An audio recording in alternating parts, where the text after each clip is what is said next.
Hi, everyone. Thank you so much for joining us. We're going to get started here in just a minute. Attendees are coming in. We want to give folks a minute to get settled. While we do that, we're going to play a short American-Made Challenges anthem video that we're really excited about. Anna, whenever you're ready. This is a revolution, and so is this, and this, and this, and this. Okay, you get it. We've always been a country of revolutionaries. At AmericanMade, we're building an innovation engine to supercharge a revolution of bold ideas. We're building a team of the nation's most passionate innovators, creators, challengers. You, her, him, they, them, us. We need people who think inside the box, outside the box, deconstruct the box, or simply realize there is no box. AmericanMade is a network that fosters ideas, brings people from all backgrounds together, creates space for change, and opportunities where everyone can thrive. We need millions of impact makers like you. We empower change makers. We empower you to lead the clean energy revolution through training, connections, teaming, mentoring, and prize challenges. You can start a revolution. This is your defining moment. This is your fast track to the clean energy economy. Bring your voice, your ideas, your background, your roots, your revolution. Build with us. Be revolutionary.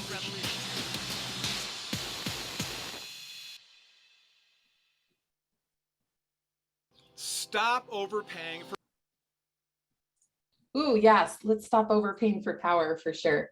Well, thank you everyone for joining us. Hopefully most of you have gotten settled.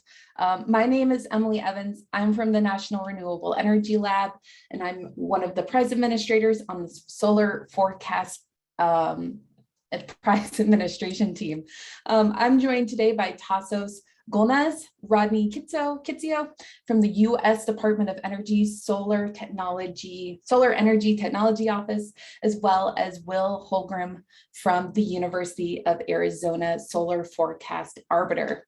And we are thrilled to have you join us today. We're going to talk all about the Solar Forecast Prize. We're really excited about it. If you want to go to the next slide, Anna, we have several really interesting things on the agenda today. We're going to start off with a brief overview of some background on the AmericanMade Challenges program, talk about the Solar Forecasting Prize, why it exists, why we're here, give you some background. And then we're going to dive into the details of the prize overview. How do you sign up? What do you need to submit? What do you need to do? How do we select winners? And then we're going to do a little mini deep dive on the solar forecast evaluation period and the solar forecast arbiter program with Will. And then we're going to wrap up today with a live demo of HeroX. So before we dive in, just a couple housekeeping items. You have two options for audio. You can listen through your computer. If that doesn't work, try your phone. I think we all are very familiar with Zoom these days. Panelists, gentle reminder to keep yourself muted when you're not presenting. To the audience, we want all of your questions. Please drop them in the chat. Use the Q&A box at the bottom of your screen, and we will answer what we can during the webinar. Anything we don't get to, we are going to write up an email out to all of the attendees after the webinar, and we'll also post a copy of the Q&A and the slide deck, as well as this recording, to HeroX so that you can view it, pass it along to anyone else that you think might be interested. If you're having trouble with the webinar, there's Zoom support, the numbers on the screen, and we will, of course, have the video audio recording of this webinar following today's presentation. First, some background on the AmericanMade Challenges program. So the AmericanMade Challenges program was developed to help energize American ingenuity and empower innovators to create groundbreaking energy solutions and turn their ideas into realities in a matter of months instead of years. The AmericanMade Challenges program achieves this goal by connecting teams with knowledge, resources, and access to experts in their field to rapidly transform ideas into prototypes and beyond. In addition, this program connects participants with DOE national laboratories, incubators, accelerators, and other facilities through the AmericanMade network to further support innovation. The AmericanMade Challenges program is proud to host the Solar Forecasting Prize, and we encourage all of you to check out our other prize programs on AmericanMadeChallenges.org. New prizes are added all the time, so be sure to check back often. So some of you in the audience might be more familiar when it comes to government funding programs, you know, if you think of SBIRs, FOAs, etc. But on the left, I'd like to call out this slide because you see kind of a generalized flow chart of how a typical government award process like SBIR, like FOA, typically goes, where applicants are asked to write concept papers, submit full applications, determine deliverables and milestones, even before they begin performing the actual work. The prize model, which is what you see on the right, flips kind of this more traditional model and asks competitors to begin performing immediately. And then cash awards are paid to the top performers. A key benefit of the prize model is that once you win, there is no additional performance deliverables or restrictions that are tied to that cash award. We hope that you're going to use that money to advance your innovation. However, it's entirely up to your discretion how you spend those cash funds because they are awarded for work that's already been done. Now it's my pleasure to hand the mic over to Tassos Golnes from the Department of Energy. Tassos is going to provide us with some background on the Solar Forecasting Prize. Tassos, over to you. Okay, Emily. Let's go to the next slide.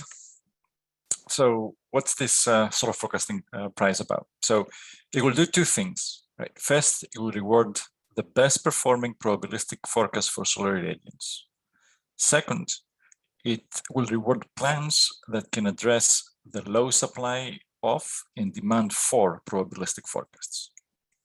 The prize will offer up to $375,000 in cash rewards for up to 5 anticipated award winners and up to 5 anticipated runners-up. Next slide. So currently, solar accounts for about 3% of the US electricity supply. Now, to combat climate change, this will need, the nation will need to install hundreds of gigawatts over the next 15 years. This will mean that the annual development rate will need to be 3 to 4 times higher than it is right now. So in an environment with a lot of solar connected to the grid, improved solar forecasting can help in 2 ways. It will allow grid operators to serve customers more reliably and cost effectively. And at the same time, it will support the cost-efficient planning and dispatch of power generation and energy storage. We have 4 goals with this prize. The first one, as I mentioned, is to identify and showcase the best probabilistic solar forecasts for irradiance. The second is to elicit strong commercialization plans to increase the availability of probabilistic solar forecast products on the market. The third one is to elicit innovative plans for the accelerated adoption of probabilistic forecasts by grid operators. And finally, we want to promote transparent metrics and specifications for the evaluation and analysis of probabilistic forecasts through an open platform, such as the Solar Forecast Arbiter. Next slide, please. So the Solar Forecast Arbiter is an open source platform. It's cloud ready and facilitates the evaluation of forecasts for solar irradiance, solar power, and net load. The University of Arizona has led the development of the platform under a grant by either an award by the US Department of Energy or Solar Energy Technologies Office, and is scheduled to finish in the next few months. You will see a performance of the arbiter later on by Will Hollinger, who led the development of the platform. And I think that's it from me. Thanks, Tassos. Really appreciate that background. All right, now let's go ahead and take a closer look at the Solar Forecasting Prize and the registration process. So this, as Tassos just mentioned, the Solar Forecasting Prize offers a total of $375,000 to be split between 5 anticipated winners and 5 runners-up. Winners will each receive $50,000, and the anticipated runners-up will receive $25,000 apiece.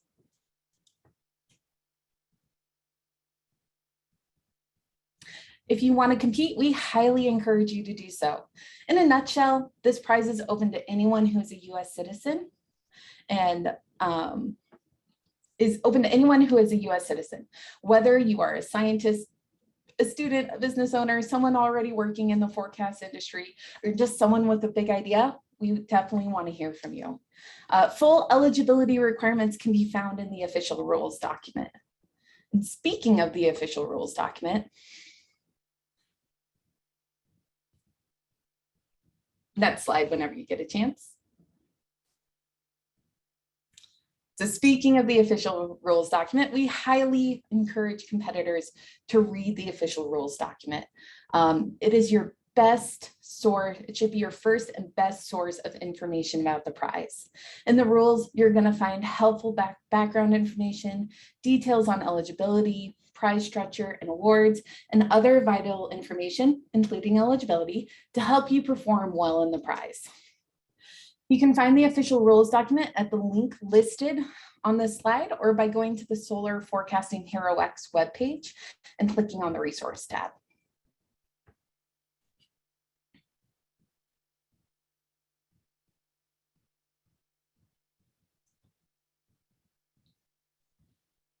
So here we see the solar prize process timeline. This is essentially the prize in a nutshell. If you've ever competed in AmericanMade Challenges prize before, this process might look a little different. So please pay close attention. So we announced the prize on September 28th and formally opened for registration on October 25th. Competitors have until December 15th to complete the registration submission form on HeroX to sign up for the prize. So this is the step that looks a little bit different. We're asking that competitors register for the prize before we go into the evaluation period and the commercialization plan submission deadline. So once you've registered by December 15th, it's essentially just a sign up form. We're going to walk through it in just a second.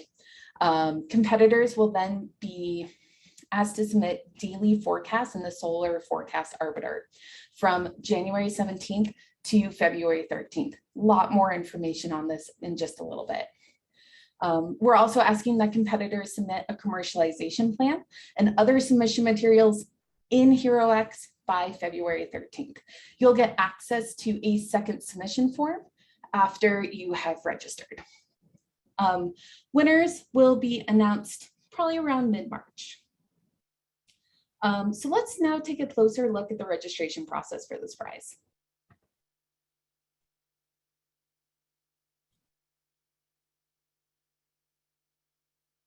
And there's the link to the rules in the chat, or link to HeroX in the chat, I should say. All right, so how to sign up. So when you go to the Solar Forecasting Prize on HeroX, you're going to see on this bottom left hand, this is what it will look like. We're going to do a live demo of this later, but essentially you click on this big red button and it's going to take you to this create submission page.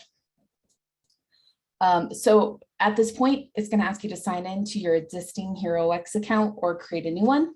And then you can follow the prompts to create your registration/entry into the prize. You can adjust this form in your registration up into the 15th, but no additional changes will be allowed past the 15th. Next slide.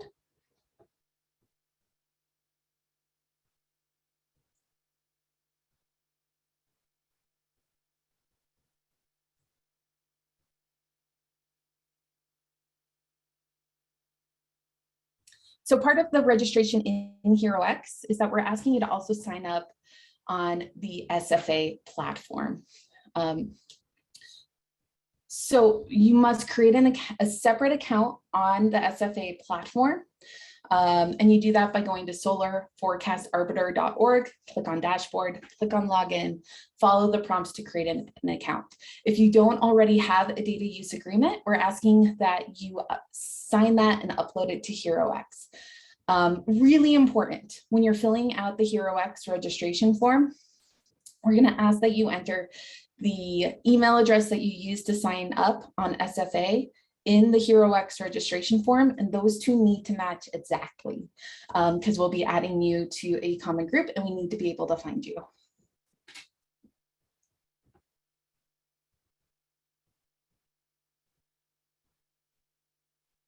Next slide.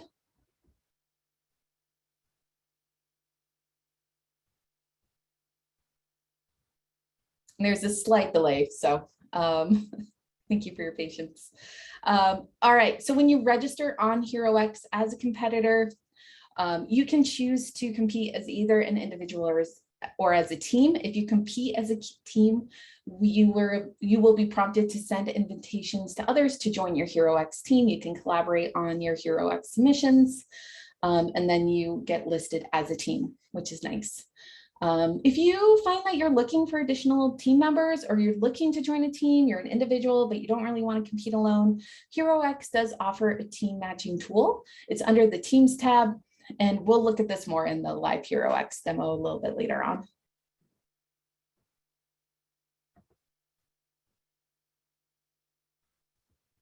So as we mentioned, after registration, the next step of this prize will be to upload daily solar forecasts to the SFA platform. So this is an entirely different website you're going to go to upload your daily forecasts. We're going to dive into the particulars of this in just a moment. And also we will be holding a more technical SFA webinar for registered competitors later in January. So we're going to make sure that you have all the information that you need. And then finally, competitors will have until February 13th to complete their final HeroX submission package, which includes a commercialization plan and some other submission materials. All of this is detailed in the official rules. We'll touch on it a little bit later.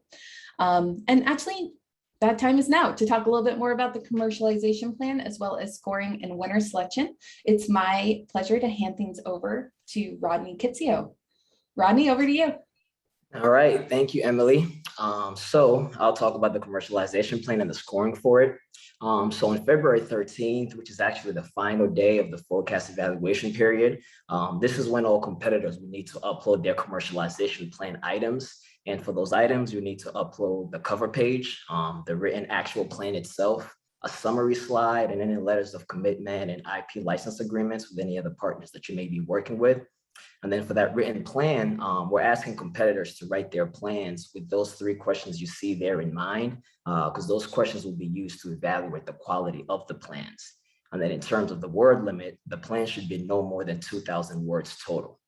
So for the questions, 1, we want to know how innovative your solution is compared to the current state of the art. We'll also be looking at how specific and complete your proposed plan is written, and if the plan is feasible and effective, which will also take into account how strong the team's makeup is and how much experience the team has when it comes to forecasting product commercialization.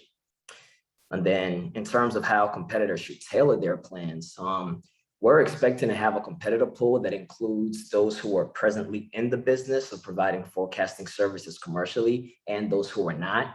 So for those who are not presently providing forecasting services commercially, we want those plans to detail a product to market approach for the competitors' probabilistic forecasting model. And the goal here is to help increase the offering of probabilistic forecasting services that are available in the market. And then for those competitors who are already in the business of providing forecasting services commercially, we want those plans to detail any innovative ideas that can help accelerate the adoption of these probabilistic forecasts by the industry end users. Next slide, please.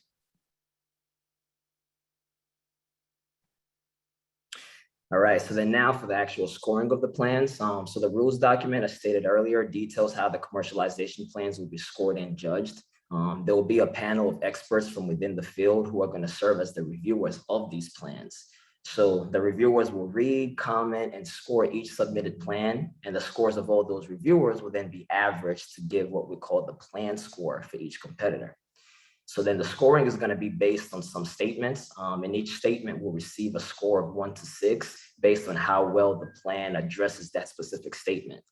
So that table there shows, that table that's shown there comes directly from the rules document. It shows question 1, along with the suggested content for competitors to include in their response. And on the right side over there with the red box, it shows the actual relative statements to that question that's going to be asked. And when you look inside the rules document, each question 1, 2, and 3 specifies any content that we suggest for you to include and the relative statements that will go into reviewing and evaluating that question's response. Next slide, please.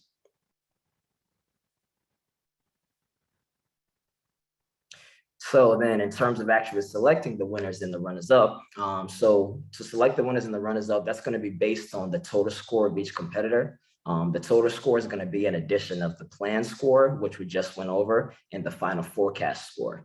So competitors will submit day-ahead probabilistic forecasts for 28 consecutive days across 10 locations each day. And then a forecast scale will be calculated for each set of submitted forecasts. Now, this forecast scale is just going to show how much better or worse the competitor's forecast perform against the benchmark, which for this prize is going to be the persistence ensemble forecast.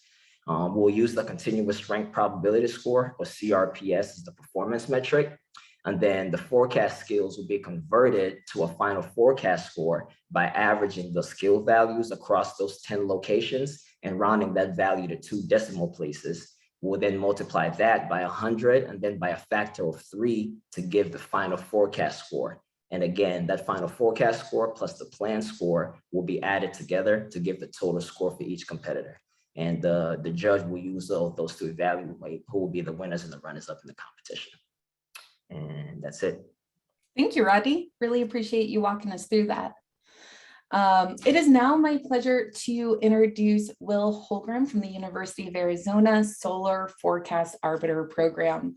As I noted just a little bit earlier, Will's presenting a higher level overview of the SFA platform today, and we're anticipating a much more technical deep dive SFA webinar for registered competitors in early January. Will, over to you. Thank you. So we don't have time to cover the entire project or all of the features today. So we're going to focus on just 2 things: getting new users oriented to the platform and on probabilistic forecasts. So this slide is an outline of my portion of this presentation, and it is a high-level overview of where to find the components of our project. First, on the left, there's a wealth of information about the project at solarforecastarbiter.org. In the middle, there's a screenshot of the dashboard, and that's what most people will use to browse data and perform one-off uploads and downloads, or to view analysis reports with metrics. On the right side, you see api.solarforecastarbiter.org. You'll want this API documentation when you're automating your forecast uploads or perhaps your observation data downloads. And then in the lower right corner, you see a link to our GitHub organization. All of the code for this project is open source, and I do encourage you to review that and make issues and contribute to it. That would be fantastic. So what is on our informational page? Just a few of the key topics here. We have climate zones. So we have, in consultation with experts in the solar forecast community, defined 9 climate zones to help the community understand forecast performance in different areas of the country. The sites selected for this prize competition represent all 9 climate zones, and you can read the summaries of these climate zones on our website, download shapefiles. You can also find brief definitions and discussions of the metrics supported by this platform. That's on the right screenshot. So a long list of deterministic and probabilistic and event metrics are supported. And then in the lower left corner, there's an FAQ page that I'd like to highlight that's relatively new. So if you go to solarforecastarbiter.org, check out all the links there and look in the other topics menu. You can also sign up for our email list. So that's all we have time to cover here today. So please, next slide, and we'll move on to the dashboard. So at this point, I'd like to encourage everyone listening that does not already have an account at dashboard.solarforecastarbiter.org to follow along here. Switch over to a web browser, go to dashboard.solarforecastarbiter.org, click the login button in the upper right corner, and then when you see the login page, click the sign up button at the bottom of that. There is absolutely no obligation that you keep using the platform. There's no risk to using the platform in this. You'll only have access to the reference data sets by doing this. You won't have any access to proprietary data. You won't be able to upload proprietary data. For that, you'll need to sign the data use agreement. We won't even send you email if you sign up through this way. You'll have to sign up for our, explicitly sign up for our email list back at our main project page. So there's really no reason why you shouldn't create an account here and just browse our reference data sets. So I definitely encourage you to do that right now if you've not already done so. Next slide, please. Thank you. So our reference data sets in the Solar Forecast Arbiter, we have at current count 226 reference data sites. These are sites across the United States that make their observation data publicly available.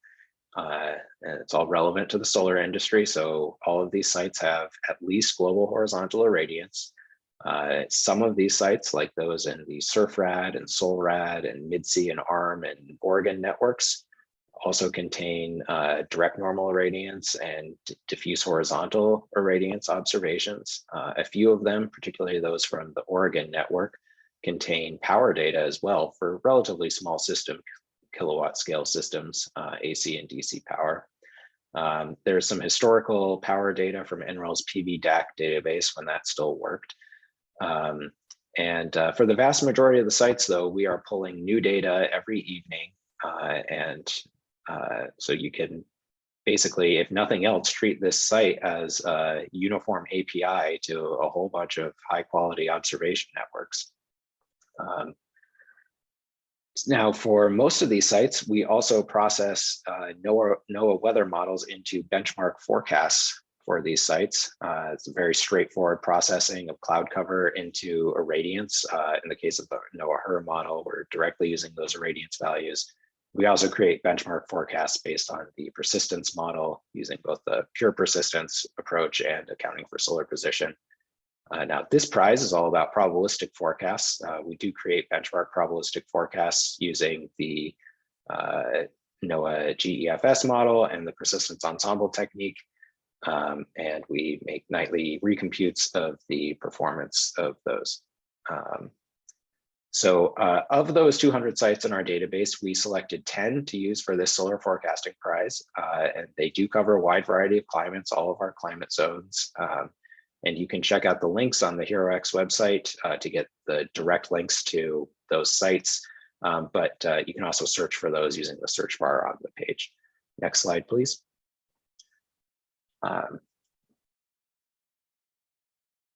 Thank you. So the next thing I want to do is give you a brief overview of the way metadata and data is organized in the platform so that you can navigate it more efficiently. You've heard me say sites, observations, and forecasts several times already. So let's start with a site. The first image here on the right shows that metadata for the Hanford SOLRAD site. So you can see that it contains things like latitude and longitude. And then in the second image, you can see that there are a handful of observations associated with that site. So you can already get the idea that the observations have latitude and longitude defined in association with their site. Next slide, please. If you click on the observations, you see metadata about that observation, such as the variable type and the interval length and the interval label convention. You also see a unique identifier that you'll use when accessing site or observation or forecast data through the API. Next slide, please. And finally, there is the time series data associated with the observation. You can see an interactive plot of the observation data, and you can see that the Solar Forecast Arbiter has applied the results of its data validation toolkit to the data. You can see at the bottom that there are different input time ranges, and you can download data in a few different formats as well. Next slide, please.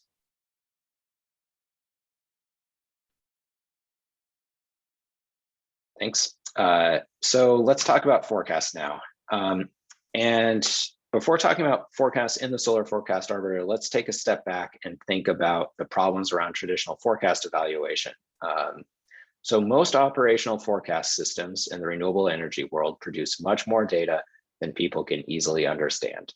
That's primarily due to the fact that forecasts are issued many times per day. They run for many days. In many cases, they have high temporal resolution, or they're issued at many temporal resolutions. And let's be blunt here. Most of that data is redundant when it comes to determining the quality of the forecast. And if you set out to create a forecast trial where you're going to ingest all of that data, then eventually some poor analyst has to focus down on just a few timeframes of interest, or a few forecast parameters of interest, to decide what really matters here. And our approach is to say, let's take that step as the first step. So stop and think about the application and the analysis before you start it. And when you do that, you can make these precise forecast definitions of non-overlapping time series, and everyone can easily understand what's being evaluated before we start the evaluation. So the graph on the right shows how you might have many identical, or you might have many forecasts that are issued, in this case, every hour. Perhaps they're at a 15-minute resolution here, and you want to stitch those together to make a continuous time series of hour ahead forecasts. And that means you have to ignore a bunch of other data, but your application, in this case, is hour ahead. In this case, for the prize forecast, we're going to focus on day ahead forecasts, midnight to midnight forecasts issued at 10 a.m. local time. Next slide, please. So let's look at an example of that at the Table Mountain, Surfride Table Mountain site, which has a UTC offset of -7. That would mean a 10 a.m. local time is 17 UTC. So that's going to define what we call the issue time of day. 10 a.m. to midnight is 14 hours. So that's the 14-hour lead time to start. These forecasts are going to run from midnight to midnight. So that's a run length of 1 day. They're going to be issued at that same frequency so that we can create a non-overlapping time series of data to analyze. Further, we'll specify that they have an interval length of 1 hour, and the intervals should be labeled according to the beginning of that label. Next slide, please. Focusing in on probabilistic forecasts, the distributions in the Solar Forecast Arbiter may be defined in terms of fixed percentiles or fixed thresholds. And for this prize competition, we will use fixed percentiles. So a forecaster should upload a forecast for, say, the P0 and the P10 and the P20 and so on up through P100. Each forecast is uploaded to a unique endpoint, and you could make a plot of those, like shown as the first two panels on the right. And then the Solar Forecast Arbiter combines those into a full distribution. Say, well, that's 11 post operations, but the advantage here is that the file format is trivial. So it's exactly the same for each one because you're uploading the forecast to well-defined metadata. There's no need to worry about matching column names or column orders. Next slide, please. So what does everyone ultimately care about? And that is the metrics, of course. In the Solar Forecast Arbiter, the metrics are contained within well-structured analysis reports that allow for clear communication and reproducibility. This example here is from one of the reference data sites, the Hanford site. Again, you can browse many more of these example reports at dashboard.solarforecastarbiter.org/reports. You can see table of data validation, filters, total metrics, time series, metrics by graphs of interactive graphs, and metrics by date or season, etc. Next slide, please. For the SFA reports for the prize, I want to show you some examples of what you will see and what you won't see. So I created an example here that's looking at January, February 2021. And I've got a reference forecast here that's based on the same persistence ensemble approach we'll use in the prize competition. And I made a test forecast that is based on a Gaussian distribution. You can see that there's a time series. You can see there's a table of total metrics of the test forecast and of the reference forecast with a CRPS and a CRPSS. What you don't see here are time series or metrics of the other competitors. The HeroX team is going to compile a leaderboard for each site, but that will not include the individual user name, so it'll still be anonymous. The next slide, please.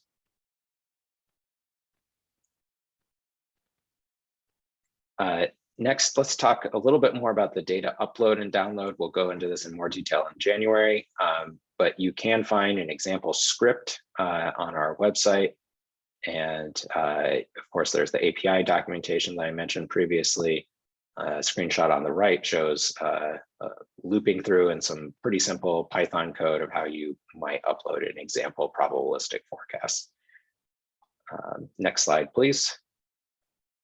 The next thing to mention is that our API does have a gate closure feature. So forecasts will be rejected if they contain valid times for which the date has already closed. So say that it is 10:15 a.m. and you're just now uploading your forecast for the next midnight to midnight period. Well, our API will reject that upload. However, you can contain valid times for additional days. So, and that way you can overwrite previously submitted forecasts right up to the gate closure time. So don't start uploading forecasts at 9:58 a.m. and expect that everything is going to work great. If you want to push it that close, then you want to make sure that you're doing an overwrite approach. Next slide, please. I'll briefly talk about the reference forecast, the persistence ensemble. So there are a few varieties of it. We're using the time of day persistence ensemble. And in that case, we're going to take statistics from the past n days of observation data at the corresponding time of day. So the algorithm's pretty straightforward. You pull the previous n days of data. In our reference data sets, we're looking at typically 1 minute or 5 minute data. So we have to resample that to an hour. You bin the data by the desired times of day. And of course, if there are no data gaps, that means there are n values in each bin.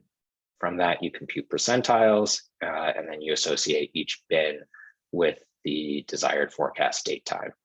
That's the forecast. In our case, we're using n of 30 days.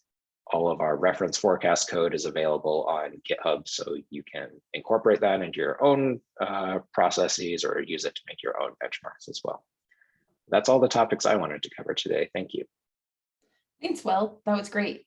And we'll look forward to that more technical deep dive in January. Now we wanted to shift gears a little bit and talk about how competitors should use our HeroX platform. HeroX is the platform that we run all of our prizes on, at least for AmericanMade Challenges program. This is going to be, you can think of it as kind of your hub for information and connecting with other competitors, and where you're going to sign up for the challenge, as well as to submit that commercialization plan and other submission materials. So when you go to herox.com/solar forecasting, it will take you to this page here. There's a couple things that you can do on this page. You can share the challenge. Please share. We always appreciate additional outreach. If you know of anyone who may be interested in the prize, please let them know. You can also click on the follow button. You do need to be logged in to do this. I am already logged in. It's really simple. Either log into an existing HeroX account or sign up for a new account. It's pretty straightforward. Just follow the prompts. But after you sign in, you can follow the prize. This will make it so that you receive updates, know what's going on in the prize, but you're not officially signed up yet. In order to sign up, what you need to do is click on this big red button that says solve this challenge. So click on that. It's going to take you through the competitor agreement. Click accept. You can say, yes, I want to create my own team. You can join a team if you know that you are joining an existing team, or since it's just me, I'm going to say I want to compete individually. It will say, it'll come up with this green header, say you have successfully completed your registration. I know it says that, but in this prize, we do have that additional registration step. So then what I need you to do is go to my entries and then say begin entry, and you'll see that it says registration form. So click on that. This will take you to the registration form. I know it says submission form, but it's the registration form. You walk through, give your submission a title or your team a title, provide a short description. You can upload an image of your team. You don't have to. This is all standard HeroX upload. If you've ever joined a prize on HeroX, this looks very familiar. Let us know how you heard about the challenge. Fill out the eligibility acknowledgement, and then complete competitor information, official team name. Let us know your team members, any project partners that aren't team members but still associated with your team. You can go ahead and put them here. Include your team captain name so we know who to reach out to. Team captain name and organization, fill out some additional information. And then section 4 is the solar forecast arbiter information.